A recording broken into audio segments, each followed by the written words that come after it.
Hi everyone, it's Wynn. Welcome back to another art diary video. I hope you're all doing really well. It's April, or it was April. This month was a balanced month for me between going out and reconnecting with nature a bit. It was all around a good experience.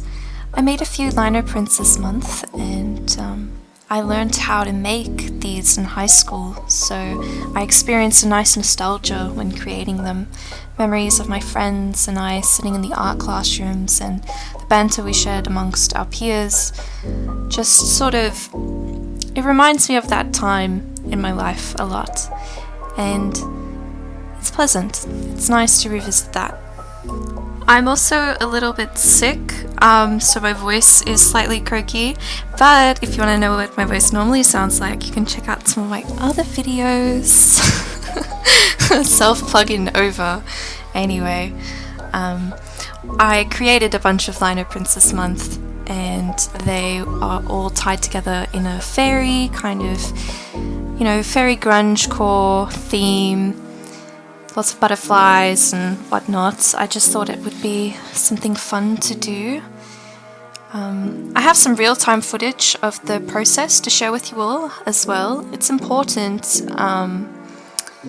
when creating lino prints to push the tools outwards and away from yourself and your body when you're carving them, because you don't want to stab yourself. That's not great. I did unfortunately nick myself with the blade once, so a plaster will hug my finger later in the video. If real-time clips aren't your thing though, you can feel free to skip through and fast forward. There's only one real-time clip in here that's quite lengthy, but yeah, I hope you enjoy.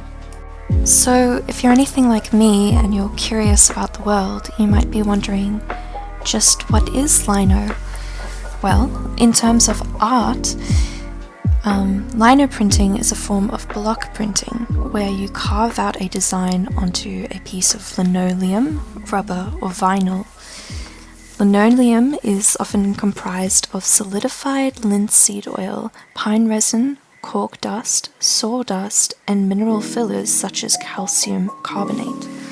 So there's something interesting to keep in the back of your mind for the next trivia night you attend. But you can also achieve block printing with wood, I believe. I've seen people do it with potatoes as well. So it's quite an easy art form to experiment with because of how versatile your materials can be. Although I don't have any satisfying footage of me rolling the ink over this print and peeling it off the page for this specific video, I do have a short and an Instagram reel where you can see me doing exactly that.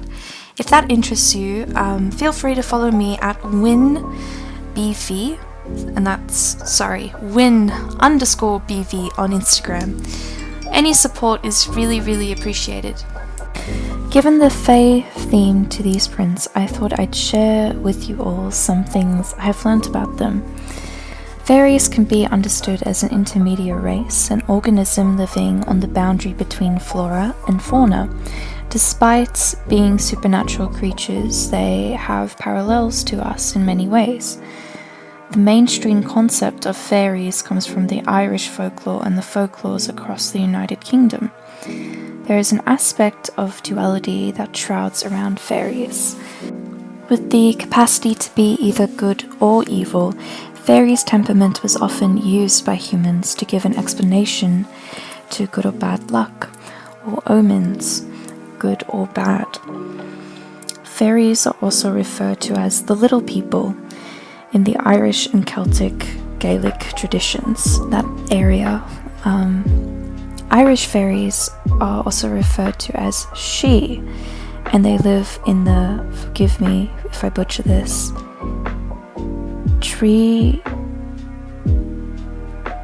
Trionach, where there was no disease and everything around them was created for joy and beauty. Death could only come to this she on Judgment Day, which sounds pretty interesting. It has kind of a apocalyptic aspect to it. I'd like to read more about that. The Shi were beautiful, with delicate bodies and hair so long that I could touch the ground. They had magic that allowed them to shapeshift into any form. Their homes were built underground and housed many treasures. The Shi sing and danced here in these areas, but the Shi are also organized with rulers and leaders. Apparently many people on Ireland still believe in fairies, and I would love to travel to Ireland, so that would be really cool if I get the chance to do that one day. There's still a lot more I would love to learn about the Shi, regarding their mythology and history and all of those good things, but unfortunately, whilst putting this video together, I have become more sick, and I've been on and off sick for a while. I know it says April Art Diaries, but currently, as I'm recording this voiceover, it is the 24th of May, and I really want to get this video out before May ends, so that's why we're here.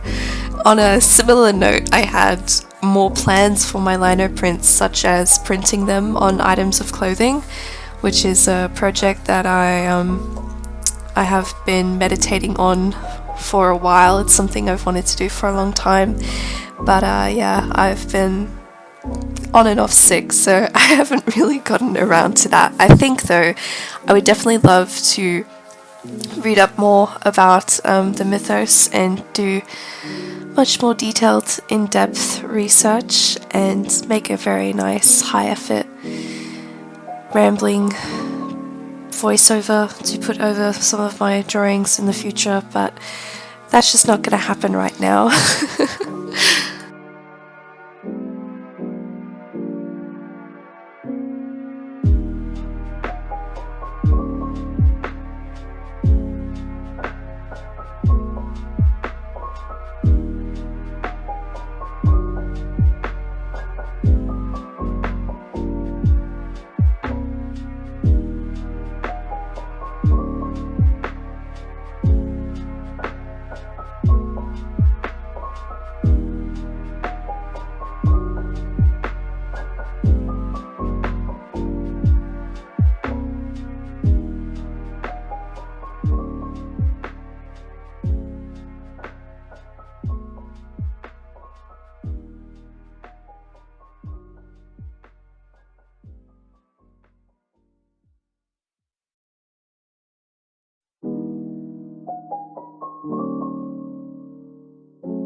And here is what the print looks like in all its glory.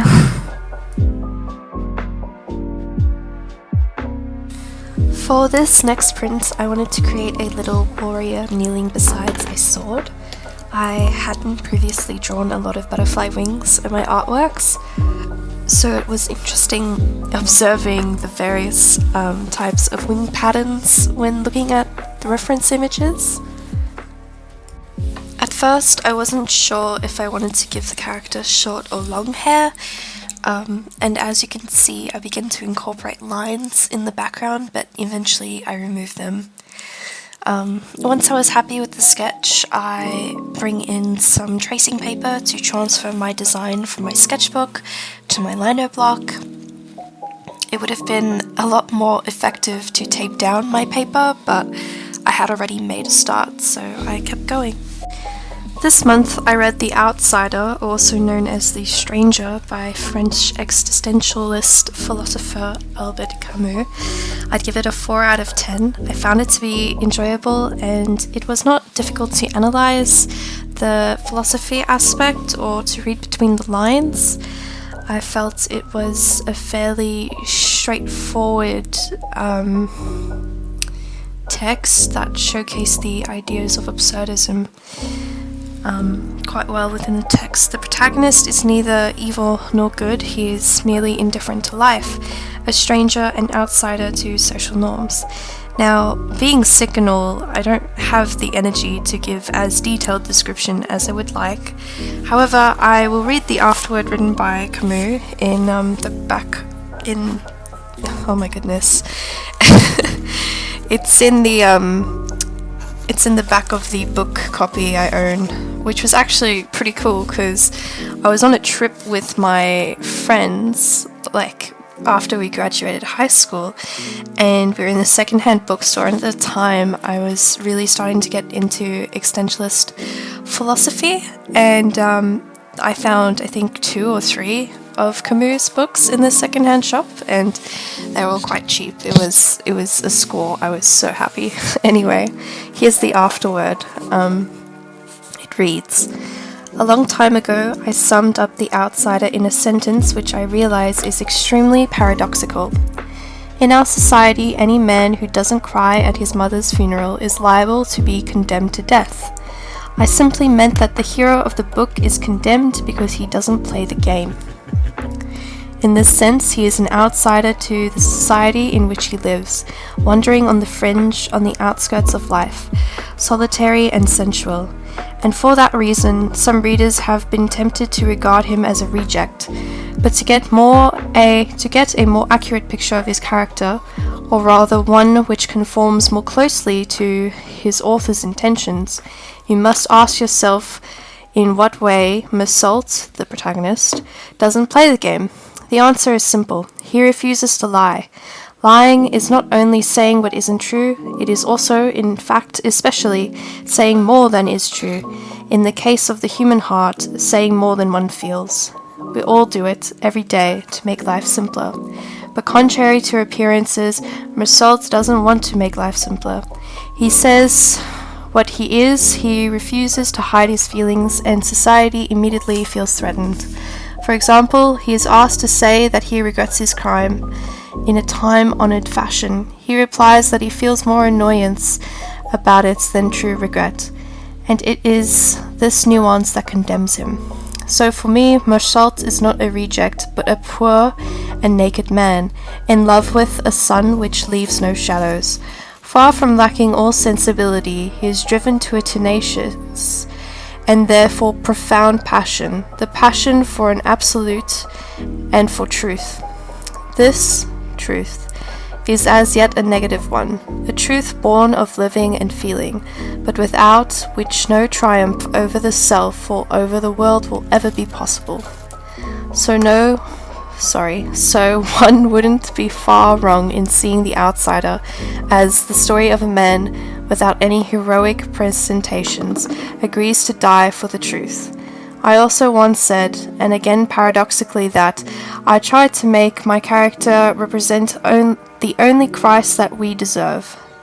It will be understood after all these explanations that I said it without any intention of blasphemy, but simply with the somewhat ironic affection that an artist has the right to feel towards the character he has created. Albert Camus, 8th of January, 1955. And the carving begins once again. This time I use a lot more negative space.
I think being a printmaker takes a tremendous amount of focus and patience, which can often be overlooked.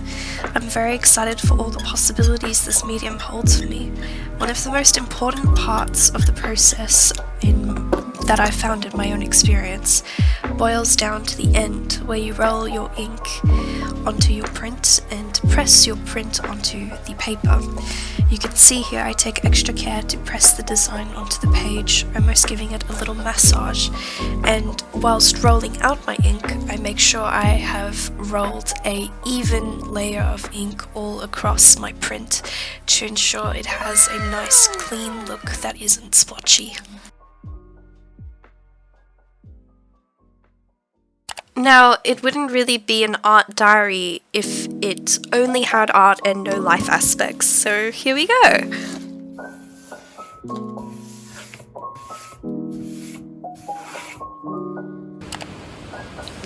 Making art trains you to view the world paradoxically, as you can hone in on the smallest details and bring light and love to what is often overlooked.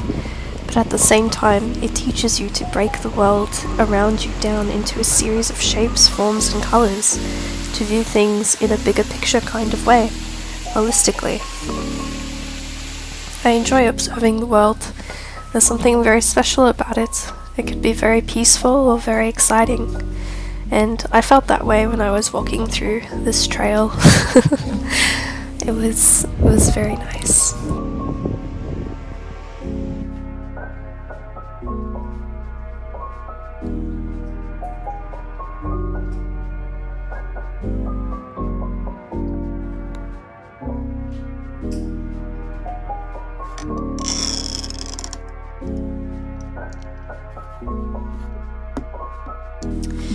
In addition to the 2 bigger prints, I made 2 mini prints. A cuddly teddy bear and 2 lovebirds within a heart-shaped locket. Due to their size, they were a little bit more challenging to carve into. It was difficult to keep them within the frame at certain intervals, but I got there eventually. I also ended up working on the lovebirds on top of my sketchbook, and it created a nice visual contrast. I might see if I can get a black cutting mat or some kind of black mat for my desk in the future. If it's going to look that good on camera, it might as well be worth the investment. Also, I thought that the lovebirds were such a clever play on words. So good.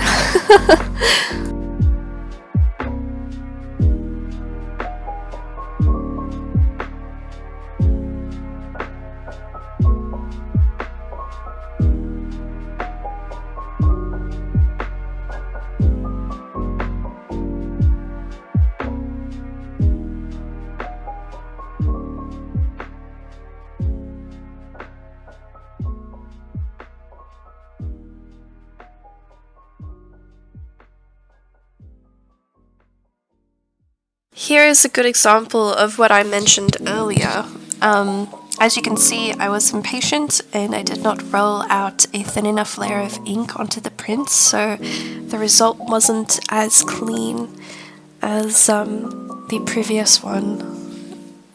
So I printed the mini prints a few more times because, as you can see, even though I did carve out eyes for the birds, you can't really see them, so I printed it a few more times to get rid of the excess ink.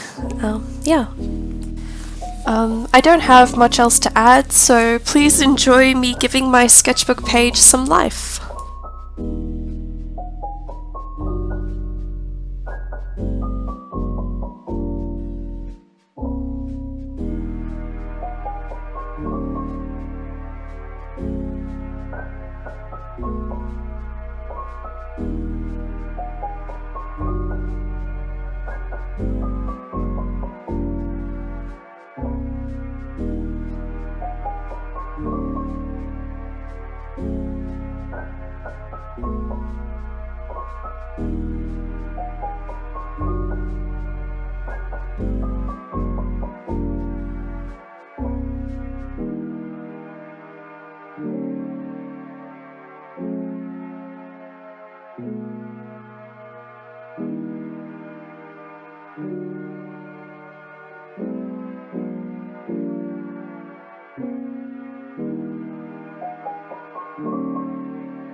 It's gotten to that point of the video again where I flip through my sketchbook and show the things that I have done in the month of April. So this is the little sketch that the fairy print came from.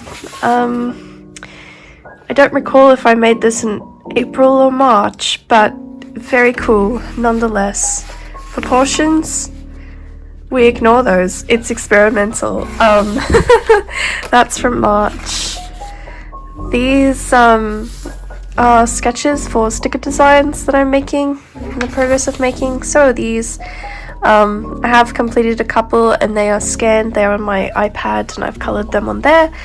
This month I took my younger brother to go watch the Mario movie, and I actually really enjoyed it as well. So I drew Princess Peach twice. I drew her here and she's on the next page as well. I don't recall what I was drawing here. It was some kind of floral decal, but I really like this. I thought this was really cool, also experimental. Yeah, and the snail. This was kind of like a challenging composition. I didn't really get back to it. It was kind of difficult to do. It was very frustrating. I'll get to it eventually, but for now it's just kind of a rough sketch. And then this is the other Princess Peach thing I drew. It's got a bit of a background going for it. And then this I absolutely love. Very cool. I also scanned this on my iPad, so I'll try and color that digitally and whatnot. I was busy like designing stuff here for a later date.